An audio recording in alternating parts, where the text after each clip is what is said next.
맞춰서 함께 묵상으로 기도하심으로 우리 하나님께 예배합니다. 다 함께 기도하십니다. 아멘. 기도하겠습니다. 하나님, 오늘도 이렇게 모여 예배드릴 수 있게 하심에 감사합니다. 매주 예배를 드리고 하나님 말씀대로 살아야 한다는 것은 알고 있지만 매번 내 생각이 우선시되고 하나님 말씀을 생각하지 못하고 생활할 때가 많음을 고백합니다. 오늘 예배를 통해 하나님과 가까워지고 동행하기를 다짐하는 시간이 되게 될 수 있도록 도와주세요. 우리의 연약함을 아시는 주님, 어려움이 있을 때마다 하나님 말씀을 통해 다시 일어설 수 있도록 도와주시고, 나의 연약함만 보지 않고 공동체 안에 있는 다양한 사람들의 연약함을 바라보며 위로하는 위로하는 우리가 될 수 있도록 도와주세요. 우리 공동체에 몸이 아프신 분과 회복 중에 계신 분들이 있습니다. 각 개인이 가진 어려움과 아픔을 아시는 주님께서 위로하여 주시고 빨리 회복할 수 있도록 도와주세요. 벌써 11월을 바라보고 있습니다. 우리 예배 공동체와 토리학교의 모든 신년 계획이 주님의 뜻 안에서 선하게 이루어지게 하시고, 날씨가 추워지는 이때 감기 걸리지 않도록 모두의 건강을 지켜주세요. 이제 예배를 시작합니다. 오늘 예배도 하나님만 높이는 예배 되게 하시고, 우리 공동체가 하나님 안에서 참된 평안을 누리는 시간이 되게 해주세요. 예수님의 이름으로 기도했습니다. 아멘.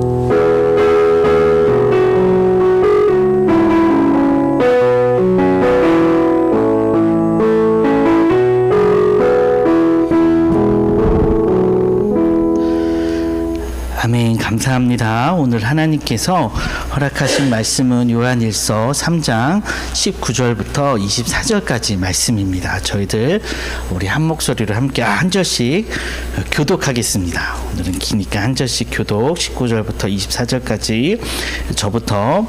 이로써 우리가 진리에 속한 줄을 알고 또 우리 마음을 주 앞에서 굳세게 하리로다. 우리 마음이 혹 우리의 책망할 일이 있거든 하물며 우리 마음보다 크시고 모든 것을 아시는 하나님일까 보냐. 사랑하는 자들아, 만일 우리 마음이 우리를 책망할 것이 없으면 하나님 앞에서 담대함을 얻고 무엇이든지 구하는 바를 그에게 받나니, 이는 우리가 그의 계명들을 지키고 그 앞에서 기뻐하시는 것을 행함이라. 그의 계명은 이것이니 곧 그 아들 예수 그리스도의 이름을 믿고 그가 우리에게 주신 계명대로 서로 사랑할 것이니라. 그의 계명들을 지키는 자는 주 안에 거하고 주는 저 안에 거하시나니, 우리에게 주신 성령으로 말미암아 그가 우리 안에 거하시는 줄을 우리가 아느니라. 아멘. 오늘 우리는 죄와 죄책감 이라는 거에 대해서 잠깐 생각해 보려고 합니다. 죄책감에 대한 이야기 중에서 이런 이야기가 있습니다. 그 마귀가 우리에게 주는 것은 죄가 아니라 죄책감이다. 이런 야사 같은 그런 이야기가 있거든요. 이 말은 죄책감을 우리가 상식적으로 껄끄러운 그런 마음 이런 식으로 이해하기 때문에 죄책감으로 말미암아서 하나님의 자녀들이 해야 될 일을 하지 못하게 한 효과를 주기 위해서 마귀가 우리들에게 주는 것이 죄책감이다. 그러니까 우리가 무엇인가를 선한 행위치를 그리고 하나님께 기도를 하려고 할 때마다 너 같은 게 뭘 하려고, 너 같은 사람이 기도를 하나님께서 들어주실까? 그런 거 하기 전에 먼저 너 회개해야 되지 않을까? 죄사함 받아야 되지 않을까? 하나님께 고백해야 되지 않을까? 네, 매우 성경적인 표현으로 들리지만, 네, 사단이 우리에게 이런 마음을 주면서 하나님의 사람들이 해야 될 일을 하지 못하게 한다. 이런 것들을 말하는 그런 이야기입니다. 이런 것들은 그냥 우리 선배들한테 들었던 이야기이기 때문에 저도 이 말이 오래전부터 머릿속에 있었던 표현인데, 오늘 말씀을 준비하면서 정말 그럴까, 이번 주 저는 이 성경적으로 죄책감이 무엇인지 살펴보았습니다. 그리고 여러 선진들의 이런 자료를 통해서 죄와 죄책감은 하나이다 라는 결론에 이르게 되었습니다. 우리는 죄를 지은 이후에 죄책감이 찾아온다라고 그렇게 상식적으로 이해하고 있습니다. 시간적으로 보면 이 당연한 과정입니다. 그런데 우리들의 선진들은 이런 시간적인 과정이 아니라 죄나 죄책감이 잘못된 우리들의 행위에 대한 마음의 결과, 동일한 결과. 그러니까 죄의 잘못된 행위의 결과가 바로 죄와 동시에 죄책감이다. 이렇게 말하고 있습니다. 여러 논쟁들이 있지만 이런 결과를 낸 가장 큰 이유는 하나님은 우리의 죄뿐만이 아니라 죄책감까지도 해결해 주시는 분이다 라는 결과 때문에 그렇습니다. 십자가의 능력을 말할 때 죄사함뿐만이 아니라 하나님은 십자가의 능력으로 말미암아 우리들이 가지고 있는 껄끄러운 이런 죄책감까지도 하나님께서 사하고 계신다라는 것을 분명하게 말하고 있습니다. 성경의 관점으로 죄책감은 조금 더 구체적으로 말하여지고 있습니다. 첫 번째, 몇 가지를 뽑아왔는데 세 가지를 뽑아왔는데 성경적인 관점의 죄책감으로 첫 번째는 죄책감은 하나님과 사람들 앞에서 이루어지는 회개의 실천들로 이어진다라는 표현이 있습니다. 그러니까 하나님뿐만이 아니라 이웃에게 우리가 행하는 진실한 고백과 용서 같은 것입니다. 죄책감으로 말미암아. 그래서 죄책감의 목적이 무엇이냐? 하나님이 우리들에게 죄책감을 허락하시는, 막지 않으시는 그 목적은 무엇이냐? 그것은 관계 회복이다라고 말하고 있습니다. 첫 번째, 죄책감의 목적인 거죠. 두 번째 관점은 죄책감은 법적으로 책임을 져야 하는 상태인 것은 분명하다라는 것입니다. 쉽게 말해서 죄를 지었으니까 벌을 받아야지 라는 말처럼 우리가 감당해야 될 미래의 우리의 처벌이라는 거죠. 그래서 죄책감은 언제 맞을지 모르는 매처럼 찝찝한 구석이 있는 것, 그렇게 느껴질 수밖에 없습니다. 그래서 하나님 없는 죄가 죽음인 것처럼 우리가 죄를 지으면 하나님이 우리가 만약에 없으면 죄의 결국은 사망인 것처럼 죄책감의 결국은 무엇입니까?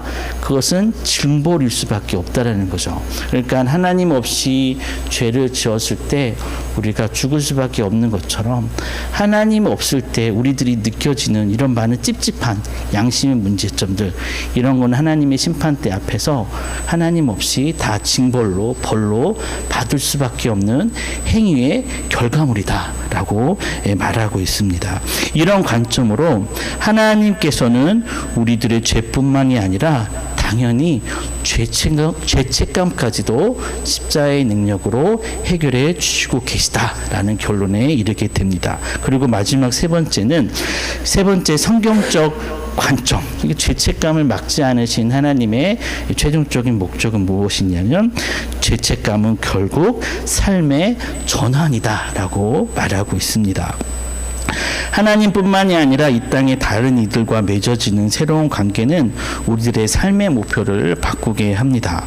저는 그 장애인 사역을 왜 합니까? 라는 질문을 아주 가끔씩 받고 있고, 그리고 저한테 그런 질문을 하지 않는 분 앞에서는 제가 왜 장애인 사역을 하시는지 아십니까? 라고 말하기도 합니다. 그러면서 제가 장애인 사역을 하는 이유는 창피해서입니다. 라고 말하고, 그리고 아주 특별한 상황에 따라서 저는 이런 속된 표현을 잘 하지는 않는데 쏙 쪽팔려서 장애인 사역을 합니다. 이런 표현도 가끔씩 그 상황에 맞춰서 말하기도 합니다. 제가 처음에 이제 급한 저희들이 알지 못하는 특별한 증상으로 인해서 병원 생활을 시작하면서 그때 제가 목사 안수를 받기 바로 직전이었을 때였거든요. 개인적으로는 가장 순결한 영적으로 그 전도사, 강도사, 목사 이런 과정으로 나아가는데 그 전도사 때는 예전에 이제 순결함이 막 올라오다가 강도사의 극한을 찍고 목사가 된 이후로 툭 떨어지는 그런 습성이 있거든요. 그러니까 어떻게 보면 제가 가장 순결하고 또 진실하게 내가 어떻게 사역을 해야 될까 고민할 때 제의가 아팠는데, 근데 더 중요한 것은 병원 생활을 조금 하면서 내가 이렇게 내 주변에 이렇게 슬퍼하고 아파하고, 예, 저희가 입원했던 병동은 오늘 내일 하시는 분들이 입원하시는 병동이었거든요. 그 뇌출혈을 크게 당하고서 오시는 분들도 계셨고, 심지어 오늘 저녁에 같이 입원했는데 며칠 후에 돌아가시는 분도 계시는 그런 병동이었는데, 많은 분들이 가족의 죽음 앞에서 너무 슬퍼하고 또 두려워하고 무서워하고, 그런 것들을 보면서 내가 지금까지 어떻게 생활을 했을까? 세상에 이렇게 슬프고 아파하는 사람들이 많은데 나는 뭐가 좋다고 그렇게 교회에서, 신학교에서 웃어가면서 거룩한 척을 하면서 살아갔을까? 이 너무 창피하기도 하고 미안하기도 하고, 그때 이런 마음이 가득해서 뭐 회개하는 마음도 하나님 앞에 들었고, 그리고 같은 병실에 입원해 있는 사람들 앞에 또 사죄하는 마음, 이런 마음으로 장애인 사역을 시작했습니다라고 말을 하거든요. 저는 오늘 말씀 설교를 준비하면서 제가 맨 처음에 장애인 사역을 시작하게 된 계기가 무엇일까 생각해 보니까, 제가 지금까지 살펴보고 있는 성경적인 죄책감, 예, 제가 이 사역을 하게 된 결정적인 계기가 죄책감 때문이었더라고요. 지금까지 제가 다 설명해 드리지 못하지만 첫 번째, 두 번째, 세 번째 말했던 그 내용들이 무엇입니까?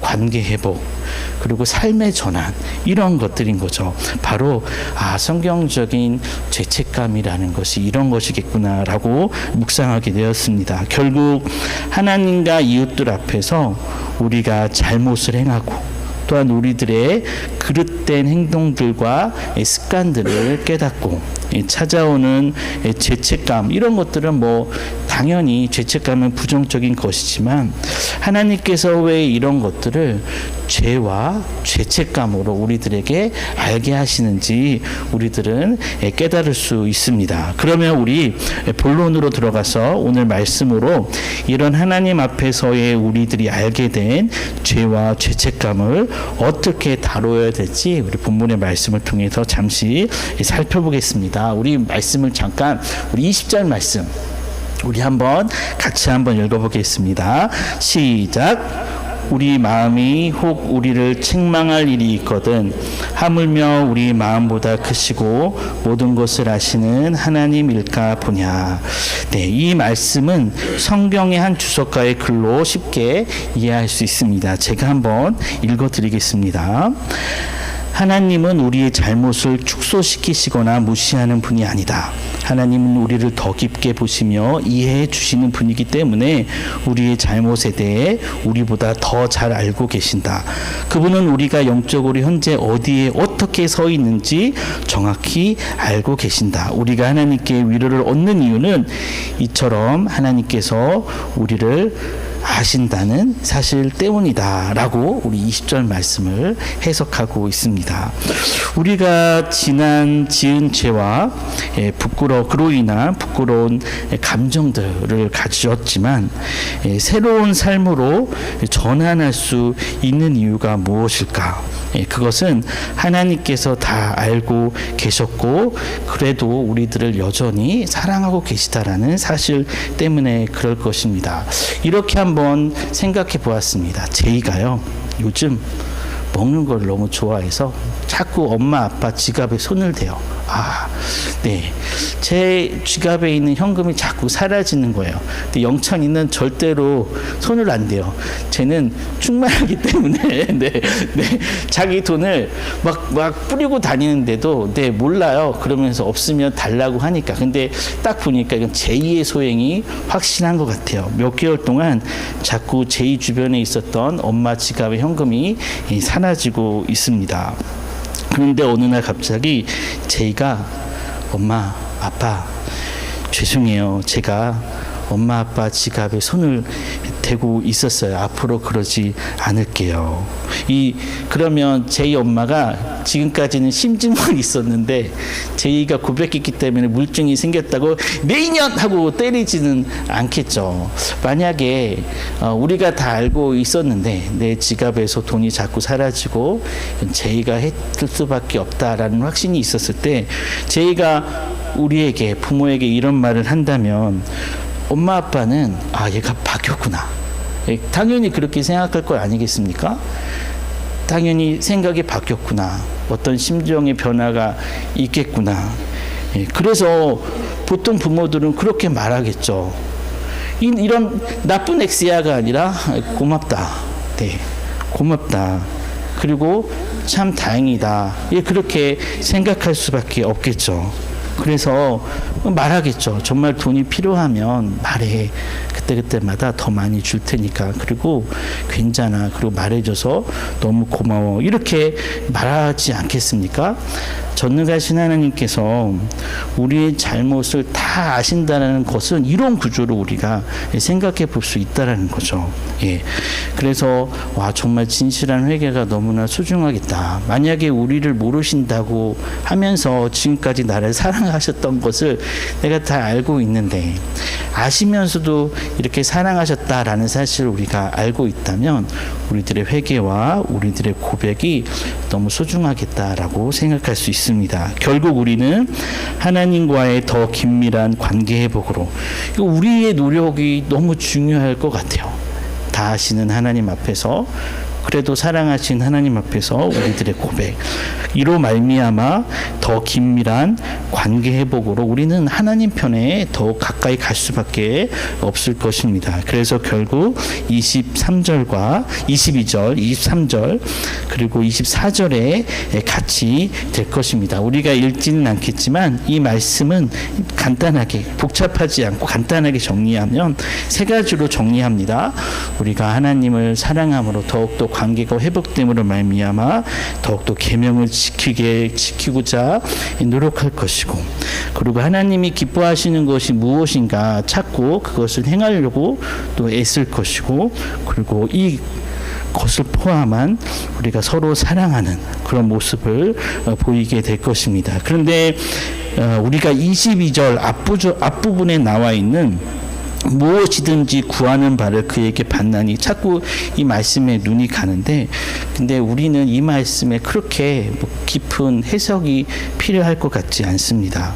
우리들의 욕심은 이 부분을 통해서 더 무엇인가를 받을 수 있지 않을까 급한 것 간절한 것도 고백하면 받을 수 있지 않을까라고 생각할 수 있지만 하지만 이 본문이 다루는 것은 무엇입니까? 본문의 주제가 죄와 죄책감이다 보니까 우리는 이런 죄책감의 구조 속에서 무엇을 구할 수 있을까? 잘못한 사람들이 잘못을 내가 직시한 이후에 뭐 달라요 이렇게 말하지 못하잖아요. 그러니까 이 말씀은 그냥 하나님의 마음은 우리가 무엇을 하든지 우리가 어떤 상태에 있든지 하나님은 그냥 다 주시는 그런 분이시구나 다 주시고 싶어 하시는 그런 분이시구나 라고 묵상하는 것이 이 말씀의 좀 부분이지 않을까라고 합니다. 아빠 나 너무 미안해요. 그런데 이것도 주세요. 그건 말이 안 되는 거고 아빠 잘못했어요. 필요한 게 뭐니? 라고 더 줄 수 있어 라고 표현하시는 부모, 아버지 하나님의 마음일 것입니다. 말씀을 마칩니다. 저는 요즘에 지역의 한 장애인 단체를 돕고 있습니다. 너무나 큰 싸움이 나서 단체 자체가 왔다 갔다 하는 그런 상황이라서 좀 도움을 요청하셔서 시간 날 때마다 가끔씩 가서 이것저것 도와드리고 또 감사도 해드리고 이렇게 하고 있는데 그 단체장께서 갑자기 저를 너무 좋은 식당으로 부르시더라고요. 그곳에서 만나자라고 하셔가지고 딱 가보니까 너무 과한 식당에서 저를 불러주셔서 제가 좀 불쾌한 마음으로 이렇게 표현을 했습니다.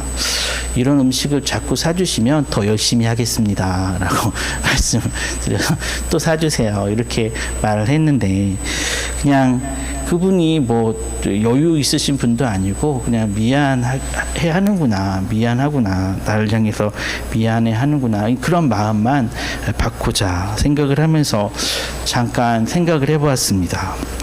우리는 분명히 어떤 복을 얻고자 또 어떤 하나님께 선물을 받고자 선을 행치 않습니다. 하나님께서 우리에게 하신 완전한 선함을 우리는 그냥 아주 조금 따라하는 그런 상태입니다. 그래서 사람들은 우리를 작은 예수라는 의미로 그리스도인이라고 칭하고 있습니다. 우리가 하는 모든 선한 행위들을 어설프고 좋은 결과를 맺지 못할 때가 많습니다. 우리들의 모든 행위들은 어설프고 좋은 결과를 맺지 못할 때가 많이 있습니다. 그래도 우리가 이런 삶을 사는 이유는 죄와 죄책함을 통해 이루어진 관계 회복들 때문에 그것이 아주 중요한 역할을 하고 있구나. 미안해하는 마음, 그걸 하나님께 회개하는 마음. 은혜의 순서에 대해서 뭐 우리가 정확하게 알 수는 없지만 내가 하나님을 알게 된 후에 담대하게 따라하고 어떤 능력을 받아서 따라하는 게 아니라 하나님이 나에게 주신 어떤 구원, 생명, 하나님에 대해서 알게 된 후 아주 미약하고 정말 보잘것없지만 담대하게, 말씀이 나와 있는 것처럼 담대하게 하나님을 따라하고 또 간구하고, 그로 말미암아 내 안에도 하나님의 사랑이 자리 잡고 있구나라는 것을 조금 느끼며 이렇게 살아가는 삶이 바로 은혜의 삶일 것입니다. 이번 한 주간도 부족한 우리를 통해서 선을 이루시는 하나님을 경험하는 우리 모두가 되기를 간절히 기원합니다. 아멘. 기도하시겠습니다. 은혜가 풍성하신 하나님, 감사합니다. 오늘도 주님 앞에 예배합니다. 이 예배가 더욱더 많은 약한 자들이 함께 모여 하나님의 강함을 드러내는 귀한 예배, 그런 귀한 공동체의 모임의 예배가 될 수 있도록 인도하여 주시옵소서. 하나님, 저희들이 소중히 저희들의 마음을 드리고 간절히 저희들의 몸을 드립니다. 하나님께서 기뻐 받아주시고 하나님께서 좋아하시는 그곳에 아름답게 저희들의 마음과 저희들의 정성이 사용될 수 있도록 도와주시옵소서.